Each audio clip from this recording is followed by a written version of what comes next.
এখনো আইসিইউতেই শ্রেয়াস, বিপদ কি কাটলো, বড় আপডেট দিলেন সূর্যকুমার। বন্ধুরা আপনারা যদি দেখতে চান তাহলে ভিডিওটি শেষ অবধি দেখতে হবে, চ্যানেলটিকে সাবস্ক্রাইব করে একটা লাইক দিতে হবে এবং নোটিফিকেশন বেল আইকন দাবাতে হবে। শ্রেয়াস আয়ার এখনো স্থিতিশীল এবং বিপদের বাইরে রয়েছেন, এমনটাই জানালেন ভারতের টি-20 দলের অধিনায়ক সূর্যকুমার যাদব।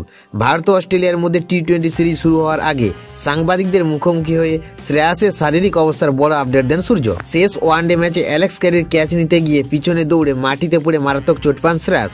মাঠেই তাকে দ্রুত চিকিৎসা দেওয়া হয়, পরে নিয়ে যাওয়া হয় হাসপাতালে।